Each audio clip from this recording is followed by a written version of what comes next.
Ai, meu Deus, já comecei me perdendo, né? Eu quero conversar com vocês, embora eu esteja conversando sozinha.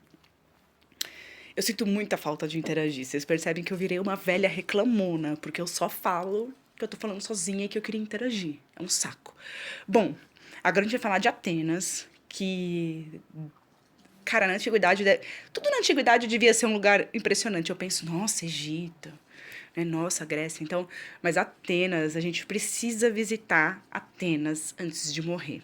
O que é irônico falar disso agora, porque a gente não tá visitando nem a tia em Diadema. Quanto mais, né, sair, nossa, do Brasil. Parece que nós vamos usar máscara o resto da vida. Mas sério, um dia que isso passar e você juntar dinheiro, visite Atenas. Então eu vou mostrar algumas coisinhas de Atenas para vocês, vamos conversar um pouquinho. Então aqui é um desenho que mostra a Acrópolis de Atenas. Eu comentei com vocês que a Acrópolis é a parte mais alta, né, de Atenas, da cidade de Atenas. E aí eles construíam tudo que era mais importante, assim, em termos, vamos dizer assim, sociais. Então você construía o templo, que é o Paternon, que é o principal templo para os deuses. Aí você construía a estátua de Atena, que Atena também era uma das deusas que eles adoravam. Aí você tinha prédios públicos, né? Onde as pessoas iam trabalhar. Aí por que as pessoas vão construir isso na parte mais alta da cidade? Pensa lá, antiguidade, guerra. E Atenas é uma cidade litorânea, né? Aqui é uma fotografia, ó. Então aqui, ó, tem casinhas. Aí aqui tá a Acrópolis, com as ruínas, né? Com o que sobrou, né? De Atenas. Aí aqui tem mais cidade. Isso aqui é uma cidade, hoje Atenas é uma cidade grande, uma cidade enorme, é a capital da Grécia. E aqui tá o mar. Então, Atenas, sendo uma cidade litorânea, podia ser invadida, ó, atacada por, obviamente, estrangeiros. Então, assim, pensa, se você constrói tudo que é mais importante no alto, para essas pessoas chegarem nesse lugar, demora mais, é mais cansativo, mais trabalhoso. Então, você consegue ali proteger aquela região um pouco melhor, né? A região mais alta da cidade. Então, tem algumas outras fotinhos, ó. Aqui é do outro lado, né? A região, eu esqueci de comentar com vocês que geograficamente falando, a Grécia é um local muito difícil, porque era um lugar muito montanhoso com terras pouco férteis, né? Então foi um desafio ali, né? Não é como o Egito, as margens do Nilo, ou como lá na Mesopotâmia, que você tem um monte de terra fértil. Então aqui do outro lado, ó, estando na praia tirando foto da Acrópole. Aqui é uma foto da Acrópole, perdão, uma foto do Paternon, que é o templo, à noite, deve ser lindíssimo. Isso daqui, infelizmente, eu não sei te dizer se é Atenas ou qualquer outra cidade da Grécia, mas é uma cidade grega, eu peguei uma vez num site de turismo. Por que eu peguei isso? Porque isso aqui é um morro, né? A Grécia é um país que tem muita região montanhosa. Quando eu falo em morro, o que vem na sua cabeça, Brasil? Fala sério. Você mora aqui na colônia, né? Quando você fala em morro, você pensa em falta de saneamento básico, em pobreza, em polícia que mata criança de 7 anos de idade na porta de casa. Isso daqui, meu filho, é Grécia, isso aqui é Europa. Olha o morro, né? Enfim, eu prometo que eu não vou entrar nesse assunto, não vou fazer essa discussão agora, mas ano que vem, segundo ano, a gente vai discutir colonização de novo. E a gente precisa colocar os pingos nos is desse assunto. Bom, vamos passar agora pela Grécia e vamos falar aqui de Atenas. Então, Atenas é uma cidade litorânea, então eles faziam muito comércio marítimo, eles tinham uma marinha muito boa. E vamos falar de sociedade, que é o mais louco de Atenas, é a gente chegar naquilo que surgiu em Atenas, que é um bagulho que diz respeito a gente até hoje. Bom, no início, quem governava a cidade de Atenas era a aristocracia ateniense. Quando você pega a palavra aristocracia, divide em duas. Aristos, do grego antigo, significa excelente. E cracia, de poder. Então, é o poder dos excelentes. Oh! E quem eram esses excelentes? É aquilo que a gente chama de opátridas, né? Que são os bem-nascidos. E o que é ser um bem-nascido na Grécia Antiga? É você ser descendente, né? Do seu tataravô. Ele era um cara que chegou primeiro, que ocupou as melhores terras, e, portanto, você tem mais poder político, porque você tem mais controle sobre aquilo que é de melhor da sociedade. Ai, que graça, né?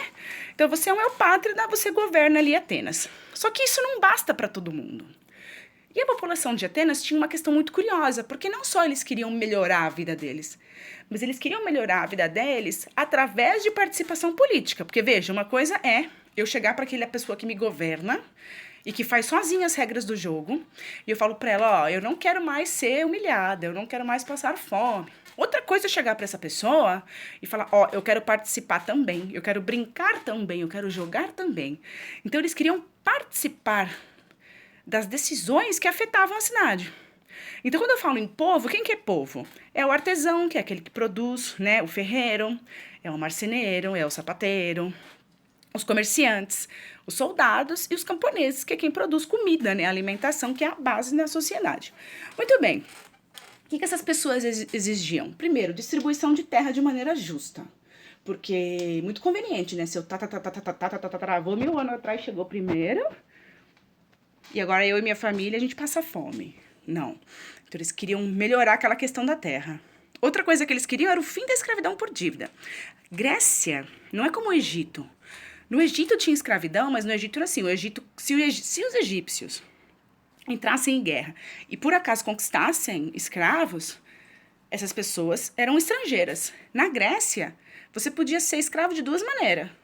Ou porque você vivia, sei lá, em outro lugar, na Gália, e os gregos conquistaram aquela região e te escravizaram, ou porque você devia dinheiro. Então, ter dívidas, pegar um dinheiro emprestado e ficar endividado com alguém, na Grécia, era um problema.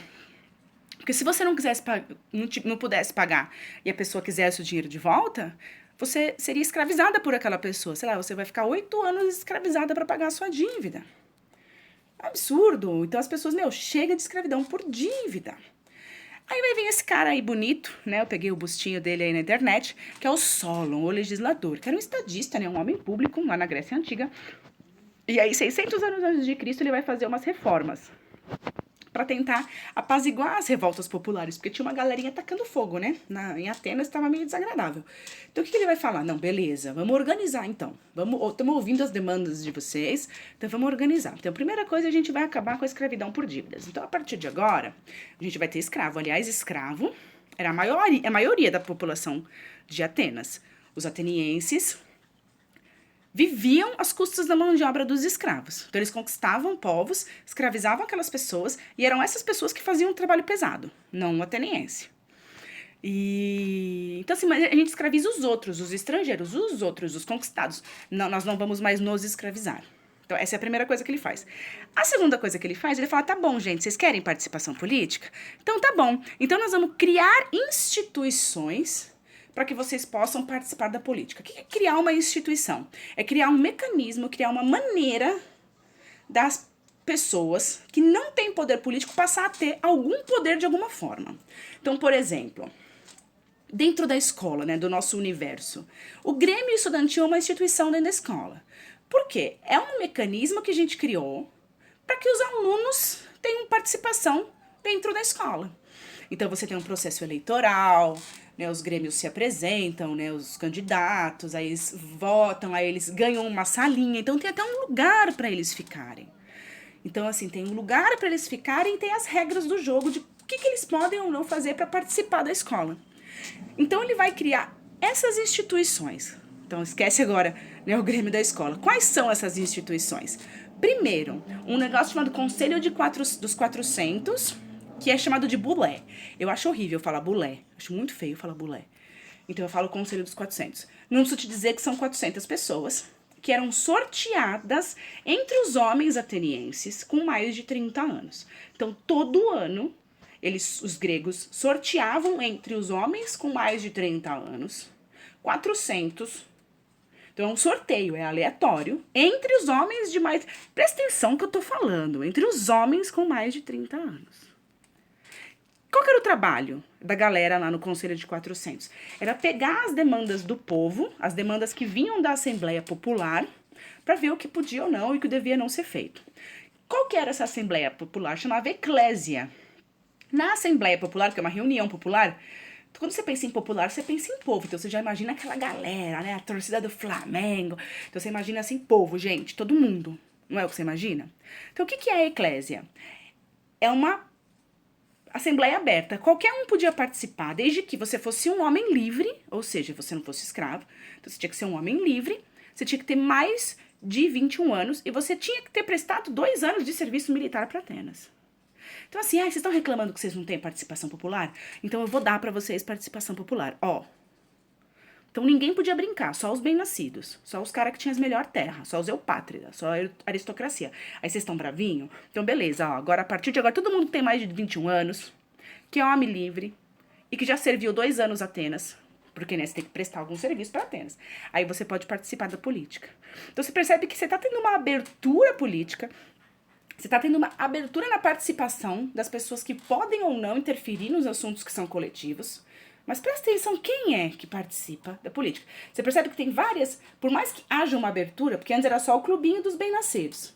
Agora tem os homens com mais de 30 anos que são sorteados, né, que tinham uma certa condição financeira, não era um Zé qualquer. Você tem os homens livres que já serviram o exército, que podem participar. Então você tem ali várias, né, vários requerimentos, mas você tem uma abertura, uma possibilidade política. E por fim você tinha a Elieia, que era um tribunal, né? Que você tinha 6.000 homens com mais de 30 anos que eram sorteados anualmente para participar. 6.000 homens, não parece bastante, gente? 6.000 homens sorteados anualmente com mais de 30 anos. Muito bem. Aí depois do Solon, a gente vai ter o Clístenes.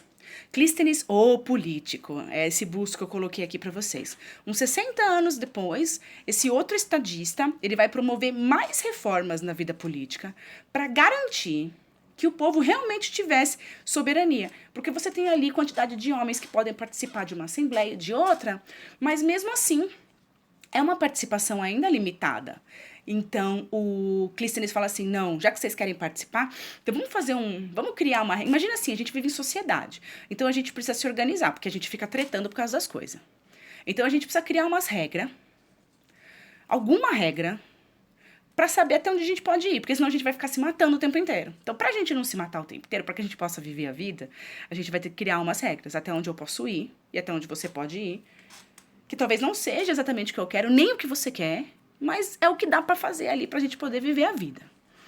Então o jogo não estava legal para a população de Atenas. Então, beleza. Então vamos criar um jogo cujas regras sejam mais amplas e que o povo tenha o poder. E aí esse cara vai criar um modelo de governo chamado democracia, que era onde eu queria chegar. Por quê? Porque hoje você, teoricamente, né, vive num país democrático. A democracia é uma coisa que é falada e discutida até hoje. Né? A gente está aqui no Brasil hoje vivendo um momento muito delicado, que tem várias pessoas no Brasil que querem que instituições, que mecanismos pelos quais a população participa do governo sejam extintos. Então, assim, isso não é democracia.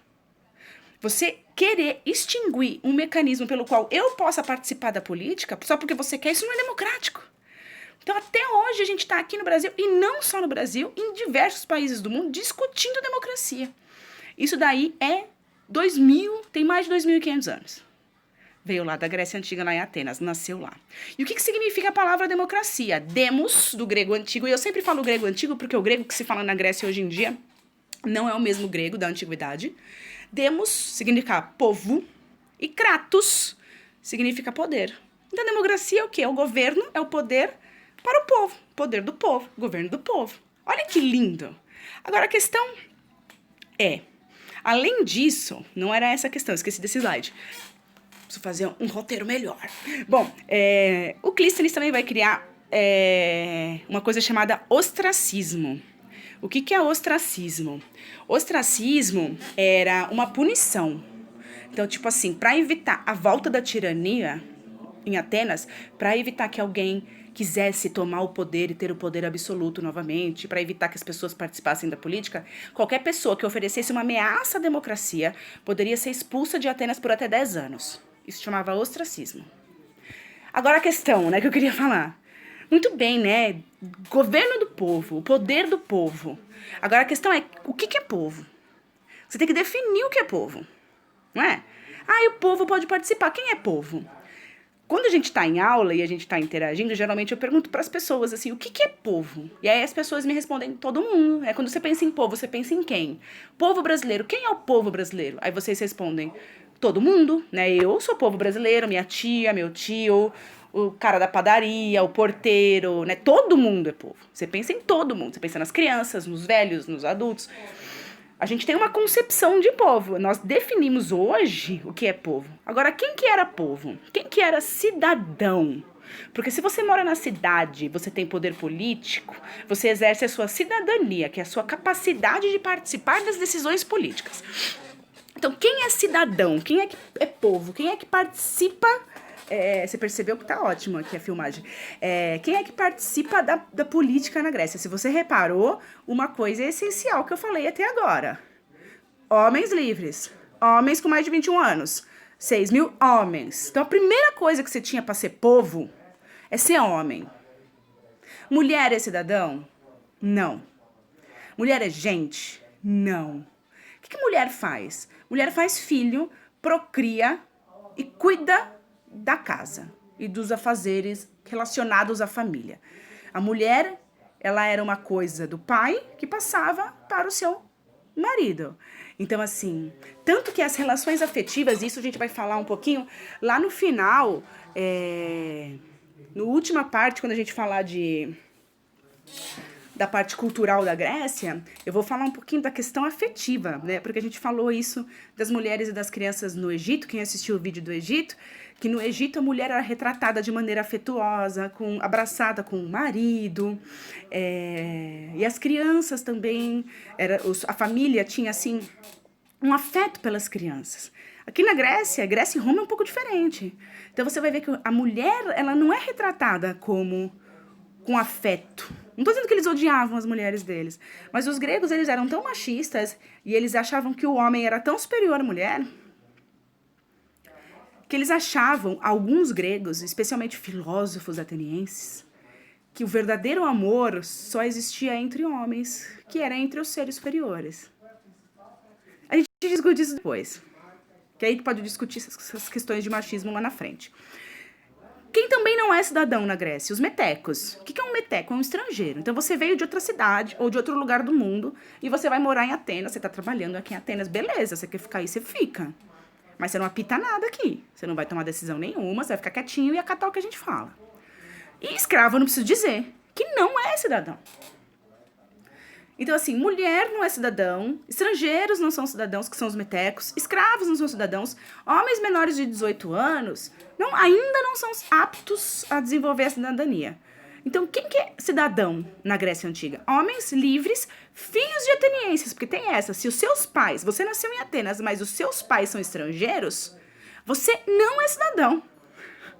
Então, tem alguns estudos, porque a gente não tem um controle populacional sobre a população da Grécia Antiga, mas tem alguns estudos que indicam que o número de homens livres, filhos de atenienses, em Atenas, girou em torno de 10%, no máximo 30% da população.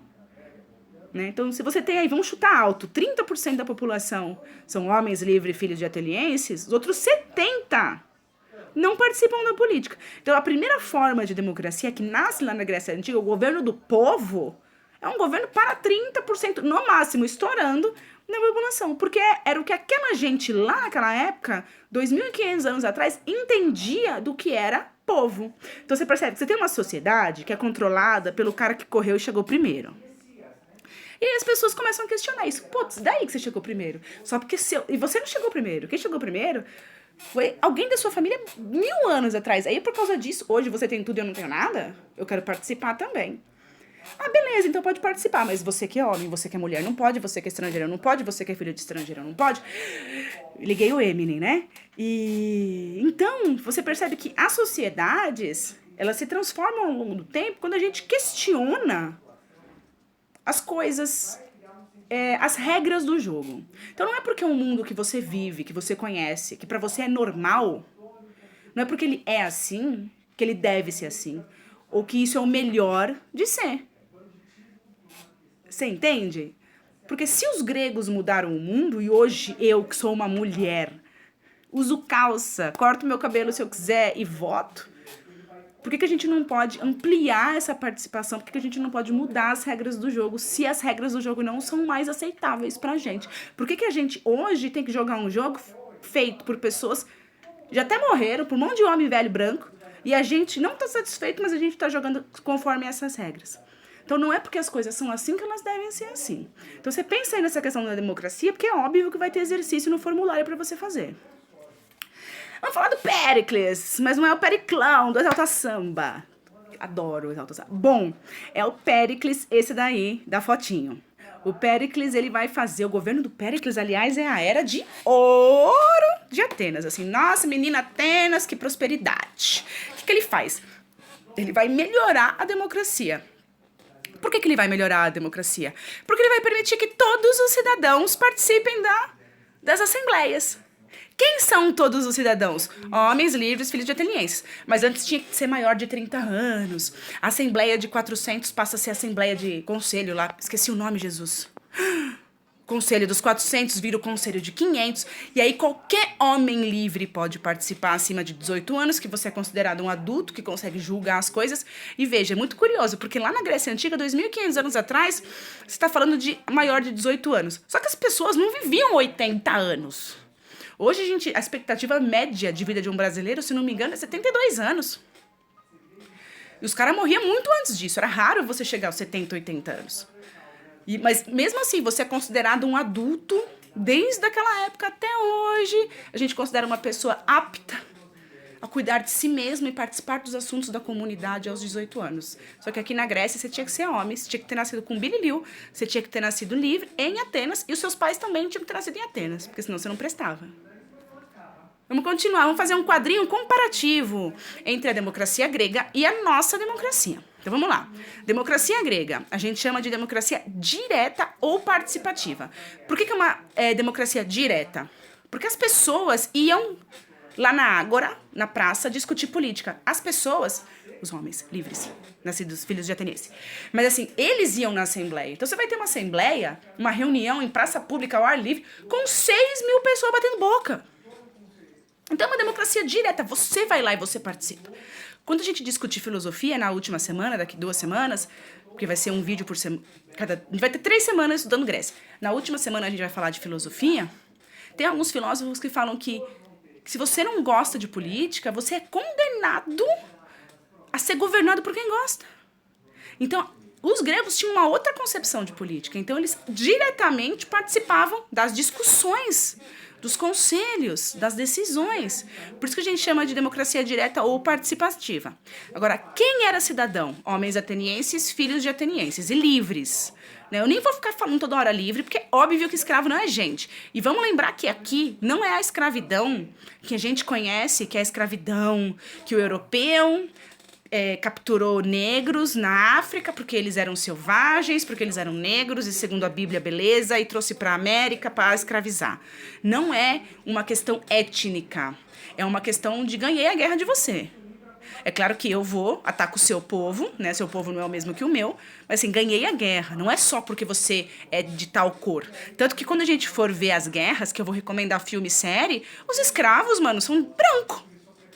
Ou preto também, porque quando você capturava escravo lá no Egito, as pessoas não eram brancas no Egito, apesar das novelas da Record, todo mundo ser branco, tá? Mas assim, na África as pessoas tendem a não ser brancas. Não sei se vocês já repararam. Fica a dica. Bom, então, e outra coisa da democracia, voltando, né? Então, homens atenienses, e eles eram escolhidos por sorteio. Então, sei lá, eu tenho 10.000 homens, eu tenho 400 vagas no meu conselho, eu vou sortear entre esses 10.000 homens. Então, assim, é completamente aleatório. Todo mundo tem o mesmo direito e a mesma chance de participar. Então, não tem essa de eu não quero. Você é louco, você não quer? Você tem problema na sua cabeça, você não quer? Você vai deixar os outros escolher pra você? Então, isso não era nem, sabe, uma questão de tanta discussão como é hoje. Então, eles sorteavam esses homens para participar dos conselhos. E aí eu não precisava fazer campanha política, como hoje em dia. Vamos lá para outra, a democracia de hoje. A gente chama de democracia indireta ou representativa. Por que indireta? Porque você escolhe alguém para te representar. Então, eu votei num deputado nas últimas eleições. Aí ele tá lá batendo boca, aprovando, fazendo projeto de lei, votando em leis. Pode ser que ele faça uma coisa que eu não queira e que ele disse que ele não ia fazer. E o que eu posso fazer a respeito? Ele tem um mandato de 4 anos. Então, é uma democracia indireta, porque eu escolho alguém para falar por mim. E aí eu fico aqui na minha casa chorando que minha vida é um lixo e não faço nada a respeito. Então a gente também chama isso de democracia representativa, porque você escolhe um representante. Esse negócio de ficar em casa chorando e não faço nada a respeito é meio peculiar ao nosso povo, né? Porque nem todo povo fica em casa chorando o tempo inteiro. Bom, então, mas quem é cidadão? Em contrapartida, né? A gente não participa diretamente. E não participamos diretamente também por uma questão cultural, porque a gente pode formar assembleias de bairro, a gente pode formar, fazer reuniões comunitárias, a gente pode formar várias coisas para poder ter representação na Assembleia da cidade ou na Assembleia do Estado. A gente pode ir assistir as votações das leis. Você pode atazanar o deputado ou o vereador que você votou. Você está ficando louco, você vai votar nesse bagulho, não foi para isso que eu votei para você. Você pode ir lá, você pode cobrar, você pode ir com todos os seus vizinhos na casa do cara gritar. Então a gente pode fazer coisas, a gente não faz. Porque a gente escolhe um representante e ele nos representa. 4, 8 anos. Agora, quem é cidadão hoje? Todo mundo, qualquer pessoa adulta. Então não é uma questão de ser mulher, ou ser negro, ou ser branco, ou ser rico, ou ser pobre. Hoje no Brasil, e em vários países do mundo, que tem também essa democracia representativa indireta, qualquer pessoa vota desde que seja adulta, né? E é que uma pessoa que já tem ali, já é considerada minimamente responsável e que ela já tem o conhecimento necessário para poder cuidar de si mesma, para ser responsável por si mesma e para poder decidir os assuntos coletivos. E como que a gente escolhe essas pessoas? Por eleições diretas, ou seja, eu, você, nós votamos em alguém para nos representar. Qual que é o problema disso? Ou qual que é a diferença? Quando você sorteia, é aleatório. Pode ser que vá sair do sorteio um completo imbecil. Eu não sei, é aleatório. Quando eu vou votar, para você ganhar uma eleição, você precisa receber voto o suficiente. Para eu receber voto o suficiente, eu preciso ser conhecido. E aí entra a questão da nossa democracia. Porque muitos políticos, para poder fazer propaganda e ser conhecido, fazem esquemas com empresas para pegar dinheiro e fazer campanha política. Aí depois que ele entra, ele deve favor para essas empresas. Então ele acaba fazendo repasses para essas empresas, ou aprovando leis que favorecem essas empresas e não o povo. Então tem muitas questões muito complexas sobre isso e eu gostaria que você pensasse sobre essas questões. Porque sexta-feira, às 3 da tarde, 3 da tarde a gente se encontra no Google Meet e eu também quero que você pense nessas questões. O que significa, de fato, democracia? Se democracia é o poder do povo, atos políticos feitos pelos nossos representantes, sem pesquisar, sem o nosso apoio e sem a nossa aprovação, são atos democráticos? Tô perguntando, pensa. Que droga que não tem ninguém para me responder. Outra coisa, se a nossa vontade não acontece, tipo assim, a reforma da Previdência, a maior parte dos brasileiros eram contra a reforma. Ela passou mesmo assim. Isso é válido no regime democrático? Se isso não representa a nossa vontade, isso foi feito com base no esquema das pessoas que nós elegemos, os esquemas que elas fizeram ali entre elas para aprovar uma lei. E o que é antidemocrático? Se democracia é o poder do povo, o que é contra o poder do povo? Vou dar um exemplo. Alguns anos atrás, antes do Temer, porque no governo do Temer foi aprovada a reforma trabalhista. Não interessa agora o que é a reforma trabalhista. Fato é que não foi uma reforma boa para o trabalhador, porque vocês viram, aliás, hoje é dia 1º de julho, nós tivemos greve de entregador do iFood, do Uber Eats, sei lá eu mais que aplicativo que tem. Então você vê que a reforma trabalhista não foi assim, né? Senão os caras não estavam tão, né, miserável e infeliz. Bom, essas senadoras aí da foto, eu nem sei quem elas são, só conheço a daqui. As outras eu nem lembro. Enfim, isso foi em 2018. 2017. Ia ter a votação, elas impediram que a votação acontecesse, sentando-se nas cadeiras do presidente do Senado para que não houvesse votação. E aí a mídia divulgou assim, senadoras fizeram um ato antidemocrático. Se a reforma trabalhista não é boa para o povo, e se tem parte do povo que não quer a reforma, elas impedirem essa votação, é antidemocrático? Ou não? Fica aí outra questão para você pensar e vir debater com a Pro. Outra coisa, quando nós, o povo, nós temos uma democracia indireta, a gente escolhe um representante. Você escolheu um representante, ele não te representa, ele não fez aquilo que ele falou para você. Porque ele fala assim, ó, eu vou fazer isso, isso e isso. Aí você vota nele. Porque você enxerga nele uma extensão da sua vontade. Aí ele vai lá e não faz o que você faz.